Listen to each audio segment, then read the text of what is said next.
C programming এর তৃতীয় video টিউটোরিয়ালে আপনাকে স্বাগতম। আজকে আমি আপনাকে শেখাবো ইনপুট এবং আউটপুট। আপনি প্রথমে কোড ব্লকস ওপেন করবেন, আপনি ফাইলে ক্লিক করবেন, এরপর নিউতে যাবেন, সেখান থেকে আপনি এমটি ফাইলে ক্লিক করবেন। একটি এমটি ফাইল ওপেন হয়েছে। এবার ফাইলটি প্রথমে সেভ করবেন কন্ট্রোল এস দিয়ে, অথবা ফাইলে ক্লিক করে সেভ ফাইল। এরপর আমি এটার নাম দিচ্ছি test dot C. Dot C হচ্ছে এই ফাইলের এক্সটেনশন, যে আমরা সি প্রোগ্রামিং করছি এই জন্য এই ফাইল এক্সটেনশন হচ্ছে সি। এরপর সেভে ক্লিক করবেন। তো ফাইলটি সেভ হলো। এবার আমরা প্রোগ্রামিং শুরু করব।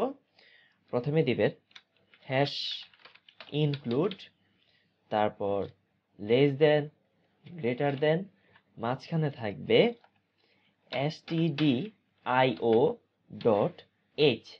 stdio.h এটি হচ্ছে একটি হেডার ফাইল। std এর পূর্ণরূপ হচ্ছে স্ট্যান্ডার্ড এবং io এর পূর্ণরূপ হচ্ছে ইনপুট আউটপুট। তো এই হেডার ফাইলকে আমরা আমাদের প্রোগ্রামে ইনক্লুড করে দিলাম।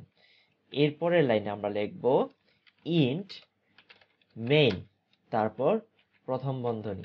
এরপরের লাইনে আমরা দ্বিতীয় বন্ধনী শুরু করব। এবারে আমরা লিখব প্রিন্ট এফ, প্রথম বন্ধনী, এর ভিতরে ডাবল কোটেশন। এবার আমরা যা ইচ্ছা তাই লিখতে পারি। পৃথিবীর প্রথম প্রোগ্রাম ছিল হ্যালো ওয়ার্ল্ড, তাই আমরা এবারও হ্যালো ওয়ার্ল্ড লিখব।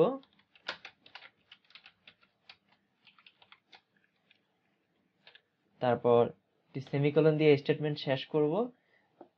সর্বশেষ লাইনে আমরা লিখব রিটার্ন 0। তো একটি বিষয় আপনি খেয়াল করেছেন যে এখানে দ্বিতীয় বন্ধনীর ভিতরে সম্পূর্ণ আমাদের কোডটি লিখতে হয়েছে। হ্যাঁ, এই দ্বিতীয় বন্ধনীর বাইরে আপনি যদি এই জায়গায় যদি কোনো কোড লেখেন তাহলে কিন্তু কোনো কাজ হবে না। আমি জাস্ট আপনাকে দেখাচ্ছি। আমাদের নিয়মটা হচ্ছে দ্বিতীয় বন্ধনীর ভিতরে কোড লিখতে হবে। তো এইবারে আমরা প্রোগ্রামটি কম্পাইল করাবো। এখানে কম্পাইলে আপনি দেখতে পাচ্ছেন বিল্ডে ক্লিক করলাম। তো এখানে লেখা আসছে 0 এরর, 0 ওয়ার্নিংস, 0 মিনিট 1 সেকেন্ড। অর্থাৎ আমাদের এই প্রোগ্রামে কোনো ত্রুটি নেই এবং কোনো ওয়ার্নিং নেই, এবং এই প্রোগ্রামটি কম্পাইল হতে বা বিল্ড হতে আমাদের 1 সেকেন্ড সময় লেগেছে। এরপর আমরা প্রোগ্রামটি রান করাবো। এই যে রানে ক্লিক করলাম, দেখতে পাচ্ছেন হ্যালো ওয়ার্ল্ড। খুব চমৎকারভাবে আমাদের প্রোগ্রামটি রান হয়েছে। খেয়াল করবেন এখানে যাতে প্রিন্টএফ হ্যালো ওয়ার্ল্ড এই লাইনের শেষে যাতে অবশ্যই সেমিকোলন থাকে, এবং রিটার্ন 0 শেষে অবশ্যই যাতে সেমিকোলন থাকে। আপনারা সামনে এমন কিছু স্টেটমেন্ট পাবেন যেগুলোর শেষে সেমিকোলন থাকবে না। তো যখন আমরা করব সেগুলো দেখিয়ে দেব। আপাতত প্রিন্টএফ এবং রিটার্ন 0 এর পরপরই সেমিকোলন দিতে হয়। তো এই প্রোগ্রামটি আমরা সেমিকোলন না দিয়ে দেখি তো হয় কিনা। 1 এরর, এবং এখানে পঞ্চম লাইনে একটি লাল দাগ দিয়ে দেখানো হয়েছে যে এখানে ভুল আছে। আমাদের ভুলটা ছিল চতুর্থ লাইনে শেষে সেমিকোলন আমরা দেই নাই।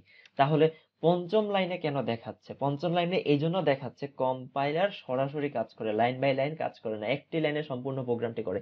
আমরা যদি সেমিকোলন চতুর্থ লাইনের শেষে না দিয়ে যদি পঞ্চম লাইনের শুরুতেও দেই তাহলে দেখি কি হয়, কাজটা হয় কিনা। হ্যাঁ, আমাদের বিল্ড হয়েছে, 0 এরর। তাহলে এবার আমরা প্রোগ্রামটি রান করিয়ে দেখি। প্রোগ্রামটি রান হচ্ছে। তাহলে আমরা সেমিকোলনটি কোনো লাইনের শুরুতে কিংবা উক্ত লাইনের শেষে আমরা দিতে পারবো। তো এই প্রোগ্রামটি আপনারা যারা ডেভ সিপিপি ইউজ করেন তো তাদের জন্য দেখি। তো একটি ফাইল ওপেন করলাম, সোর্স ফাইল পেস্ট করলাম। এবার এটি সেভে ক্লিক করব, test2.c।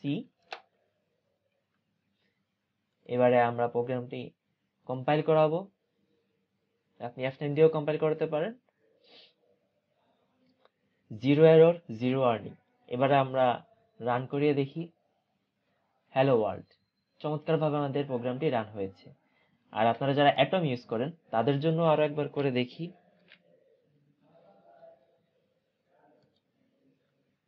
Compile, run, hello world. চমৎকারভাবে আমাদের প্রোগ্রামটি অ্যাটমেও রান হয়েছে। তো এইভাবে আমরা আমাদের যে কোনো লেখা স্ক্রিনে প্রদর্শন করানোর জন্য প্রিন্টএফ কোডটি ব্যবহার করব। প্রিন্টএফ কোড দিয়ে আমরা কোনো কিছু স্ক্রিনে আউটপুট করাতে পারবো। যে কোনো লেখা আপনি যদি চান যে আপনি আপনার নাম লিখবেন তো তাহলেও হবে। যেমন ধরুন আমার নাম লিখছি আদিত্য চক্রবর্তী। তো এবারে আমি প্রোগ্রামটি বিল্ড করাবো। এরপর বিল্ড সম্পূর্ণ হয়েছে, এবার রান করাবো। এই যে আদিত্য চক্রবর্তী আমার নামটি চমৎকারভাবে এখানে প্রদর্শন করছে, অর্থাৎ আমাদের প্রোগ্রামটি সাকসেসফুল। তো আপনি যদি চান যে আপনি আরো একটি লেখা লিখবেন, তো যেমন ধরুন printf I am a student। তো এবার আমরা প্রোগ্রামটি কম্পাইল করাই, 0 এরর। এবার আমরা প্রোগ্রামটি রান করাবো। Aditya Chakraborty I am a student। একটি বিষয় এখানে খেয়াল করেন, আমরা দুটি লাইন আলাদা আলাদাভাবে লিখেছি, কিন্তু এখানে দুটি লাইন একটি লাইনে দেখাচ্ছে, একত্রে প্রদর্শন করছে। তো এটি আপনাদের জন্য একটু সমস্যা। এটা কি আমাদের ভুল, নাকি কম্পিউটারের ভুল, নাকি সফটওয়্যারের ভুল? না, এটি কোনো ভুল না, এটি হচ্ছে একটি কোড। সেই কোডটি হচ্ছে, যদি আপনি কোনো লাইন আলাদাভাবে লিখতে চান তাহলে আপনাকে একটি কোড ব্যবহার করতে হবে, সেটি হচ্ছে printf /n। /n মানে হচ্ছে নিউ লাইন তৈরি করা, অর্থাৎ এই দুটি লাইন আলাদাভাবে তৈরি হবে। কিন্তু আপনারা তো বলবেন যে printf এর ভিতরে যদি আমি কোনো লেখা লিখি তাহলে তা স্ক্রিনে প্রদর্শন করে, তাহলে printf এর ভিতরে /n লিখলাম, /n প্রদর্শন করবে? না, /n প্রদর্শন করবে না, কারণ এটি একটি কোড এবং n এর শুরুতে স্ল্যাশ আছে, এই জন্য এটি প্রদর্শন করবে না। আমি বিল্ডে ক্লিক করলাম, নো এরর। আচ্ছা, এবার রানে ক্লিক করব। দেখেন দুটি লাইন আলাদা আলাদাভাবে প্রদর্শন করছে, Aditya Chakraborty I am student. এবার আমি /nটিকে একটু ভিন্নভাবে প্রদর্শন করব, এটি টোটালি আমি কেটে দিলাম। এবার আমি বাক্যের শেষে দিয়ে দেব /n। অবশ্যই এটি ডাবল কোটেশনের ভিতরে হতে হবে, ডাবল কোটেশনের বাইরে হলে হবে না। তো আমি বিল্ডে ক্লিক করলাম, 0 ওয়ার্নিং, 0 এরর। এবার আমি রানে ক্লিক করলাম। দেখেন তাও আমাদের দুটি লাইন আলাদা আলাদা হচ্ছে, অর্থাৎ আমি চাইলে /nটি কোনো লাইনের শেষে অথবা কোনো লাইনের শুরুতে অথবা আলাদাভাবে একটি লাইন তৈরি করে দিলেও প্রোগ্রামটি কাজ করবে। এই যে আমি লাইনের শুরুতে দিয়ে দেখলাম দুটি লাইন আলাদা আলাদাভাবে প্রদর্শন করছে। তো এভাবে আপনি যে কোনো লেখা printf কমান্ডের মাধ্যমে স্ক্রিনে প্রদর্শন করাতে পারবেন। তো আমি এই দুটি লাইন মুছে দিচ্ছি।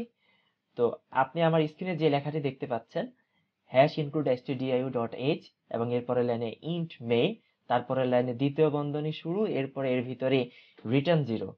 তো এই কোডটি হচ্ছে আমাদের প্রোগ্রামের মেরুদণ্ড, এটা একটা বডি স্ট্রাকচার। রিটার্ন 0-র আগে আপনি সব কোড করবেন। আপনি যদি রিটার্ন 0 পরে কোড করেন তাহলে সেই কোড কিন্তু কম্পাইলার কাউন্ট করবে না, কারণ রিটার্ন 0 মানে হচ্ছে এখানেই কোডের সমাপ্তি। এরপরে যত কোডেই দেয়া থাকুক না কেন, কম্পাইলার আর সেটি কাউন্ট করবে না। তো আশা করি আমাদের আজকের এই প্রোগ্রামিং টিউটোরিয়ালটি আপনাদের খুবই ভালো লেগেছে। পরবর্তী ভিডিও টিউটোরিয়ালটি দেখার জন্য আমন্ত্রণ রইল। আশা করি ততক্ষণ পর্যন্ত আপনারা সুস্থ থাকবেন। ধন্যবাদ আপনাদের।